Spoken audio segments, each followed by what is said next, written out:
Like I meet people, you got a BMW or a Mercedes, but you still live in your mum's house. Like the mindset is gone. No, inflation is real. And actually, that's the biggest risk. Doing nothing is the risk. So when you're building wealth, focus on building the assets first. And you drew this diagram out where essentially the income generated from that asset or the capital that you can draw down from that asset can fund liabilities. Hello everyone and welcome back to another episode of The Way of Wealth with myself, Brajesh, and my co-host, Mohammed. Hey guys. And we've got a brand new guest for you, Emmanuel. Welcome. Thank you for having me. You're welcome. How are you doing? Yeah, I'm good. How are you? I'm good. Friday evening, can't complain. Come on.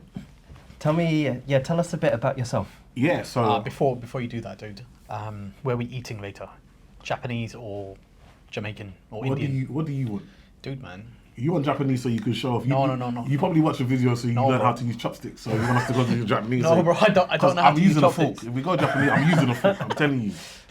No, and we can go Jamaican. I prefer Jamaican anyway. Yeah, I prefer Jamaican as well. Yeah, we Get that's some done. jerk.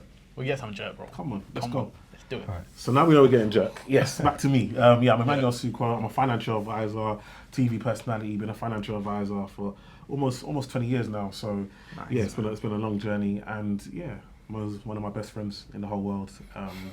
I love him very dearly. He's helped me be a better man, better husband, better father, and better in my faith as well. Even though we have different religions, like he actually helps me be better at my faith, and it's an actual honour to be on the podcast. Oh man, I was meant to be on earlier. I wasn't well the last time. I literally Stop it, cried. bro. I literally cried because to let Mo down Yeah. is unbelievable because he's never let me down in all the years that I've known him. He's up, gone man. above Stop and it. beyond. Listen, Bro. you invited me here. I'm gonna tell my truth. So it's an honour. You're gonna make me cry, bro. No, it's an honour to be here, Mo. I love you very much. And now let's get into the podcast. I have a question. My God. Has Mohammed taught you how to be a better financial advisor? Yeah, No. definitely. No, I No, haven't. he has. No, I haven't. No, because you've taught me how to be a better financial advisor. So I want to know I what. didn't teach you either, Brajesh. You had it all within you. I just pointed you in the right direction, man. Same thing with this guy. All I did is point him in the right direction. Sensei Mohammed. Mo knows. You see, Mo knows stuff that you ain't even supposed to know. He studied that for no reason. He just on an extra Sunday he decided I'm just gonna learn. He's this. essentially a walking chat GPT. We're calling him Mo GPT. I've got certain cases. I'm telling you, there's certain cases, and he has made me look so good in front of the clients. He's like, Emmanuel, ask them about, maybe bring up da da da da da da. I'm like, I never would have asked that question. Yeah. And again, these are the things that it's just wonderful to have someone that. Even one of my best videos on social media, I literally is there. I asked Mo about trusts and who should get a trust because people just bought a house. I want to put my property in trust. We know that that's not how it's supposed to be done. But Mo helped me do a video. The video smashed it. He literally gave me the key points, voice noted it to me, key points, did it into a video. One of my best performing videos, gets me clients till this day watching that video. That is Mohammed. Yeah. Never asked for a referral, never asked for nothing. Yeah. Nothing. Bro, you know what it is when it... No, go ahead. No, I tell you, when I had the insight into Mo's brain, when we met a mutual client, so I was doing the financial planning, Mo the estate planning, and one of the key questions for this client was, shall I invest or shall I pay down the mortgage? Now, with my financial planning hat on, it was invest, but at the time, the mortgage interest rates were quite low. But after the meeting, we had a conversation about, well, what we need to look at is the attitude to risk of the client, the capacity for loss for the client. It's a really technical look at essentially what do we do. Yeah. And then the answer with all clients is it depends, and it's always a balance between the two. And that's when I warmed up to Mo and I thought, this guy knows his stuff. Yeah, he knows his stuff. Like, I'll never try and challenge him on a knowledge thing ever. He will embarrass you. Man. So that's why I just do the jokes and leave Mo to do the serious stuff. The technical work. Yeah. Go on, Mo, you want to say something? Go ahead. There were so many things I wanted to say, and it's gone out my head, bro. It's like, yeah, all right, you guys have to continue. No, we'll give you a second. I can't even remember now. Yeah? I can't even remember now. I was trying to come back to all these accolades that you were giving me, man. You know what it is that you do it and you don't ask for thank you, you don't ask for anything, you just do it. And On that, the best part about it. All right, that's it. That was what I was gonna say. See?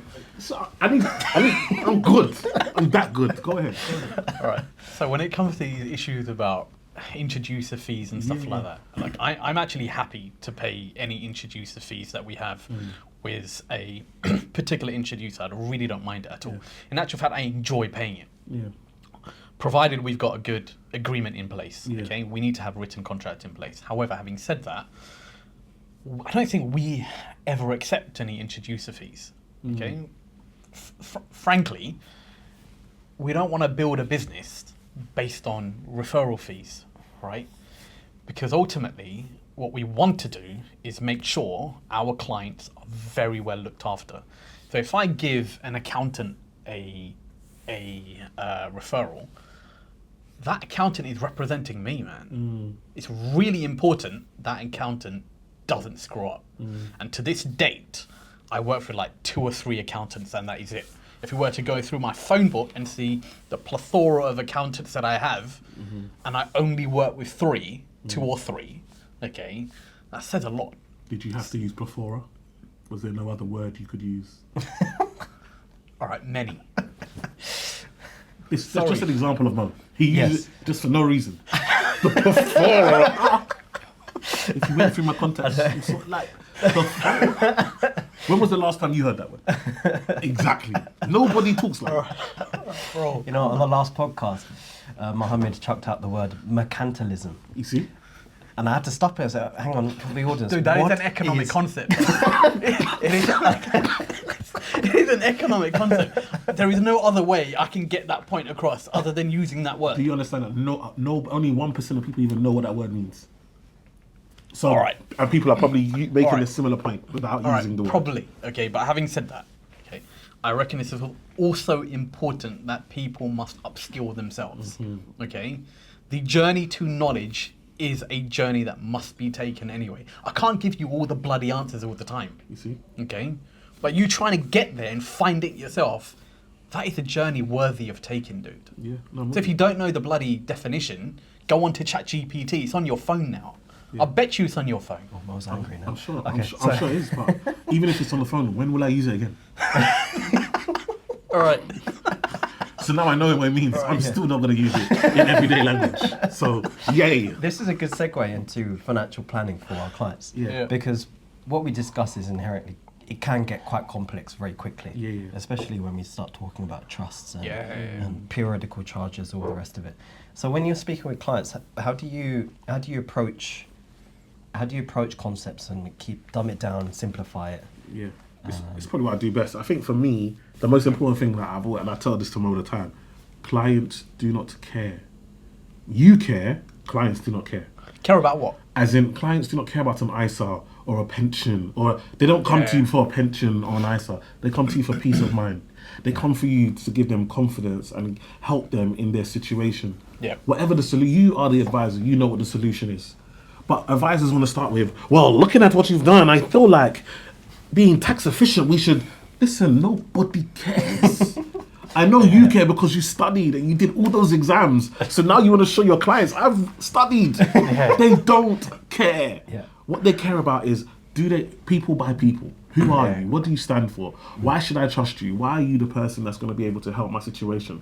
Why are you qualified enough to do that in regards to the other clients that you've helped? So when I use stories with my clients, I let them know that you are facing this for the first time. But I've been doing this for almost 20 years. I've seen this time and time again. So that's why you can trust me. That's why you know that you only have your problem. I deal with everyone's problems. So I've experienced this. I'm able to help and sort this out for you. And my job is to give them peace of mind. When clients come into my office, I can see how heavy they are. I can see how stressed they are about worrying about, am I doing the right thing? This person on social media said I should do this. Then I watched the next video and they said I should do the opposite. Which one should I do? That's why I'm here. And that's why when we have all this AI and all this technology coming out, real advisors are going to stand out by making sure that they're able to connect with clients' individual needs. That's why it's called personal finance, because it's personal to each individual. But what we're trying to do is make it generic finance. And I always say we wouldn't do it with medicine. If 2 people had similar symptoms, you wouldn't say, oh, because you're taking one medicine, I'll just take your medicine. No, you will go in and get your own personal prescription. Why? Because prescription. Why? Because you got maybe family history. There might be other things so you need to make sure the medicine is right for you. And that's the same thing when it comes to investing. The same thing when it comes to financial advice. I need to prescribe the right medicine for you. So I need to understand you. So guess what? Most of the time in my meetings, I'm quiet. My meetings are all about prompting my clients to release their problems, their concerns, the things that are important to them, what they want to achieve. And then my job is to bridge the gap, to get you from where you are to where you want to be. I sit in the middle, building that plan and guide you along the way. And so that's what I talk about with my clients. That's what, it's not about, because listen, we got Trump in there. If I'm going to tell you you're going to get X% by it, I'm lying. I don't even know what I'm going to get. I don't know what anything's going to happen tomorrow. Do you know what I mean? You could put out a tweet and we're all finished. So the point is the journey and building them across the journey rather than trying to pick the solution. Bro, just when you were doing that, okay, when you were explaining all of that type of stuff to your clients, you're actually educating them, right? That's financial literacy right there. So when you're telling them, do you know what? You can't go for guaranteed returns. There's no such thing as guaranteed returns. The markets are volatile. Yeah. People don't realize that. Even to this day, I've got very, very wealthy clients who say, Mohammed, how well can your investments actually do? Yeah. Okay? Whereas they're already taking entrepreneurial risk, building incredibly successful businesses. Exactly. But it's one business, and they're working on that particular business day in, day out. So they want to achieve the same level of returns that their business is achieving. Can't actually do that. Yeah. Because our job isn't to make our clients money. No matter how many financial advisors actually say, do you know what, my investment management strategy is far better than anybody else's out there. Like, I tell you the truth, man, it isn't. Okay? It's literally marginal, if anything. Your financial advisor, your wealth manager, financial planner, the difference they're going to make in your life is on maximizing what you can do with that surplus capital over and above inflation, number one, but giving you well-being in so many other bloody areas around your life. I mean, have you got the right tax structures in place? Have you got the right protection policies in place? Have you got the right decumulation strategy in place? Don't tell me decumulation, it's too much of a long word. No, that's fine. All right, that's withdrawal, right? Yeah. That's withdrawal. Could have said withdrawal. Retirement spending. There we go. Oh, your retirement spending. All right. Decumulation, let's do it. All right. Whatever that withdrawal strategy is, right? Okay, that's where your advisor actually really steps in. Yeah. And then giving you access to a whole host of other professionals who can really add value in different areas of your life. Exactly, and I think that's what's really important. And again, you know, for me, the biggest thing I find with my clients when they come in is the savings account mentality. We all have grown up on savings accounts. So we put our money in and we get a certain piece of interest at the end. And so because of that, our mindset is when I go to investing, what's the interest rate? What am I going to get back? And actually, they feel like investing is risk. But if we look at it, because remember, inflation used to be this mythical beast that everybody used to talk about. But the last 5, 6, 7, 8 years, we realized, no, inflation is real. And actually, that's the biggest risk. Doing nothing is the risk. Leaving your money in a savings account, and again, we're seeing it.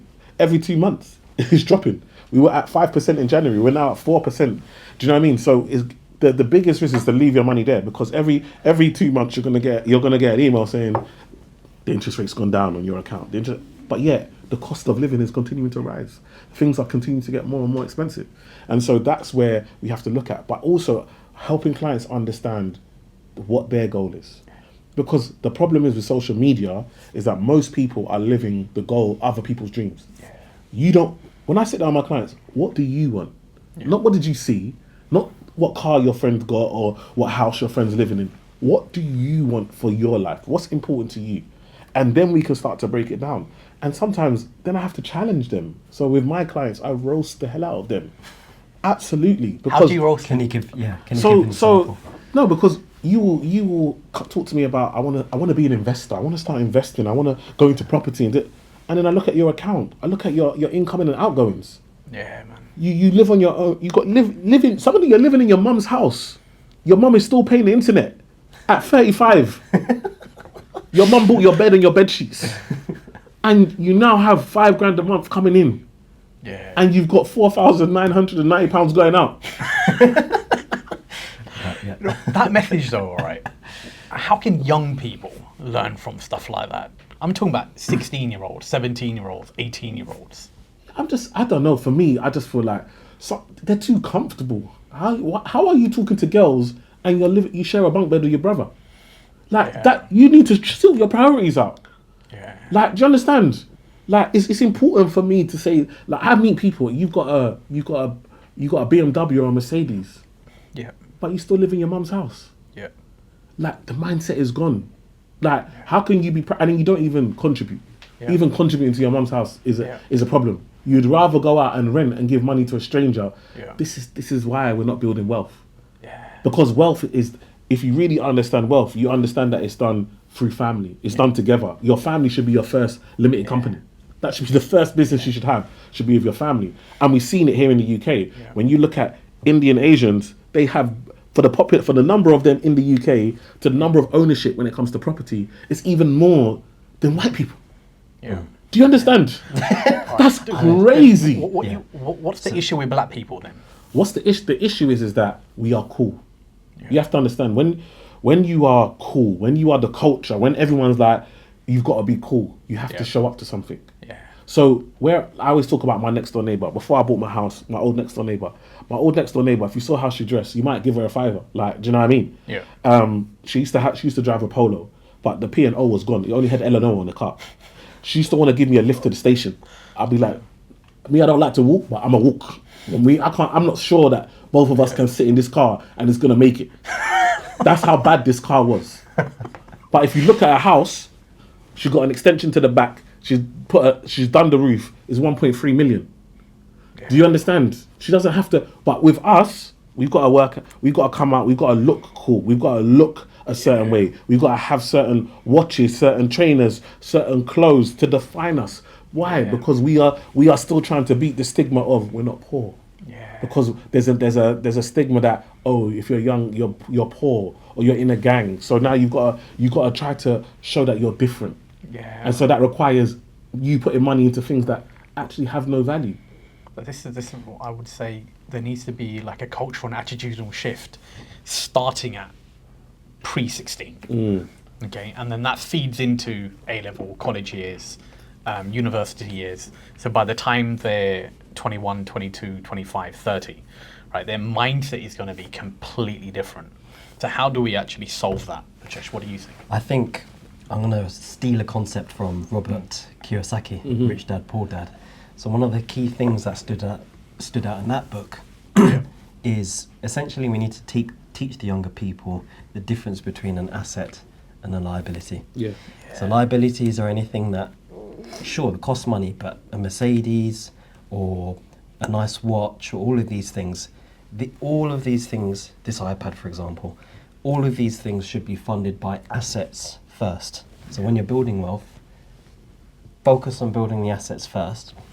And you drew this diagram out where essentially the income generated from that asset or the capital that you can draw down from that asset can fund liabilities. But make sure you focus on the assets first to then acquire all the nice things in life, the liabilities. Because if you do it the other way around, then you're in that situation of you're earning 5,000 a month and you're spending 4,900. There's no room for building assets. I think two things there. I think one, what you said, ownership is what I was going to say. That's the biggest thing. I see people worrying about, got guys worrying about postcode wars and this is my end. You ain't never paid council tax in your life. You don't own nothing. So what you got a postcode war for? So for me, it's about ownership. Actually, what do you own? But a second to what your point is that we can take it a step further, because you mentioned a Mercedes can be a liability, but it can also be an asset. Because if I get that Mercedes and I rent that Mercedes out, and now that Mercedes brings me an income higher than the money that I pay for the finance, now it's an asset. It's not what it is that it's an asset that makes an asset or liability. It's how it's used, and that's the big thing. This iPad, if you had this iPad and then you rented it out, and now it's bringing you an income, it becomes an asset. The problem is that we put our money into things and then we don't generate an income from it, so we only use it as a liability. But imagine, so I've got people now, for example, who like cars. And that's great. If that's your passion, that's great. So what do? They get nice cars, and then during the week, they put them on websites where you can rent the cars out. And then guess what? On the weekend, if they want to drive one of them to a party, they can drive it and they can show off. But guess what? Somebody else paid for that car. they're not paying for that car. Exactly. Yeah, it's a business model, but we don't understand business. So it's about understanding how do I generate income. If I know that I'm into cars or I'm into clothes, like if you're into clothes, maybe I can get nice, then I can rent them out. I can rent out the clothes, take it to the dry cleaners. Do you know what I mean? I can wear it when I want to wear it. When I don't want to wear it, I can put it on a website and make money from it. So it's so important to understand. There's a portion where in life you're making money. It's important to live and enjoy. Yeah. Because my dad, God rest his soul, passed away in September last year. He retired the year before. September 23 he retired. September 24 he died. And he always said, I'll do it when I retire. Because why? His focus was on family, on us, because he came from Nigeria and he put his whole life into us.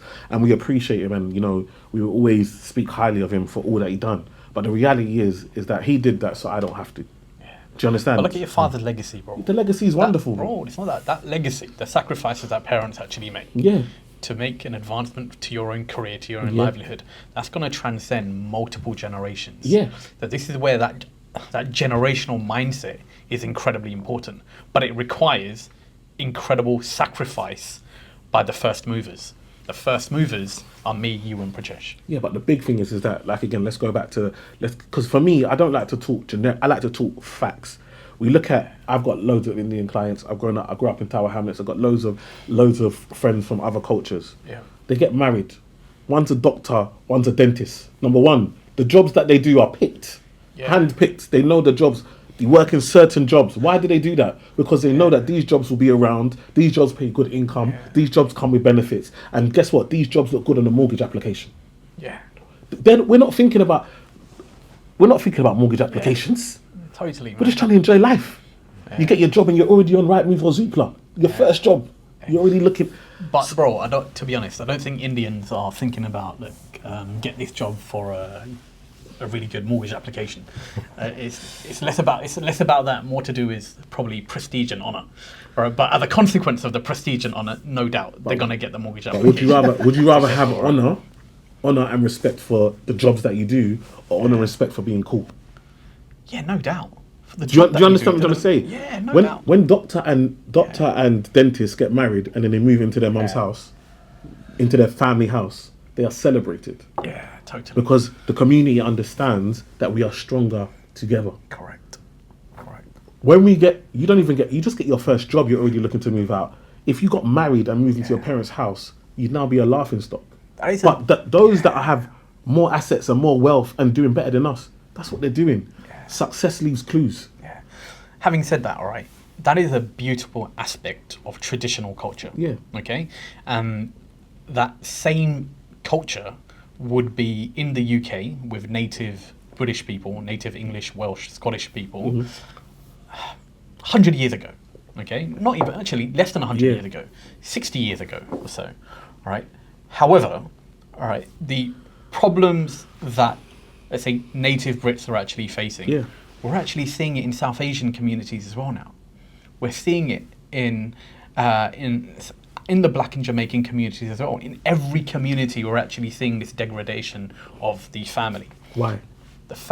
Multiple reasons, I would say.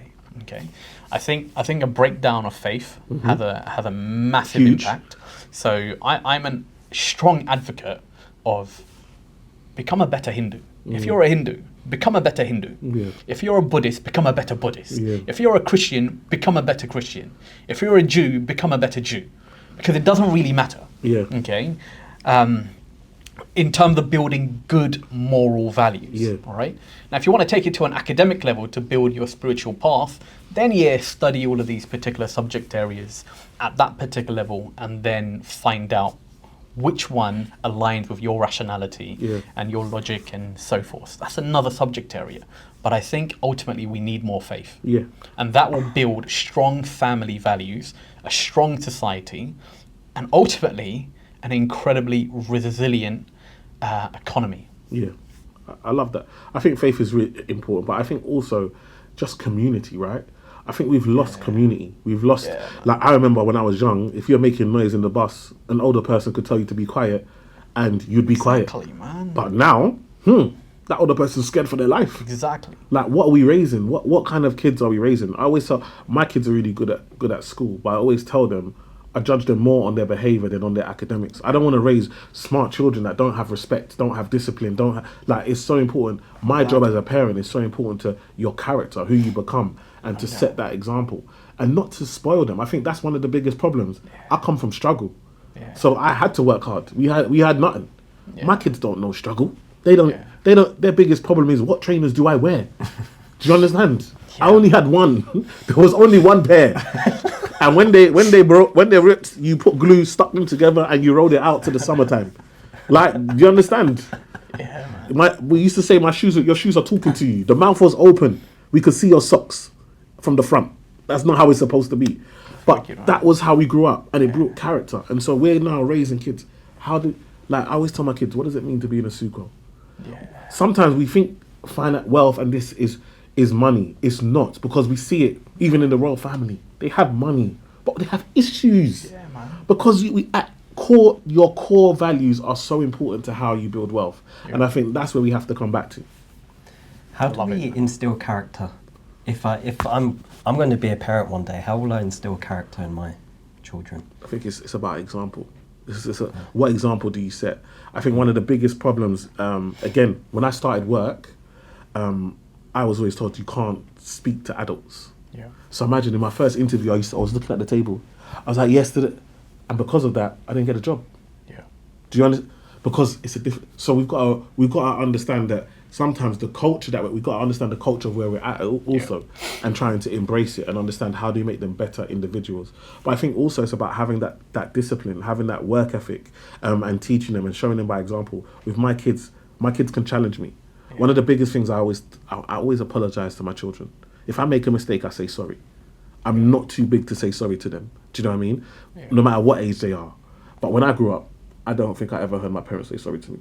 Yeah. Do you understand? Because they're the adults. Yeah. Like, they just say, "Are you hungry?" Do you know what I mean? That was, "Are you hungry?" Oh, that means, okay, you realise that you did wrong. Right. Yeah. And it's so important to really empower them, let them speak, have a voice. Yeah. Like, actually, I feel like we put too much pressure on the education system.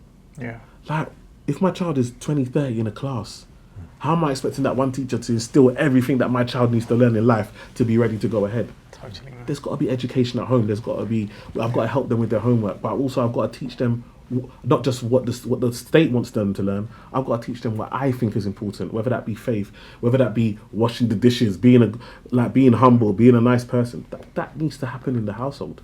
Even not just letting them be on the iPad. We have a cut-off. there will be anger because all of a sudden the iPad will switch off. You spent too much time on that. Come and talk to a human being. We're okay, we're here. Like, how can we all be in the house and none of us are talking? Thank you for listening, and tune in next week for part 2.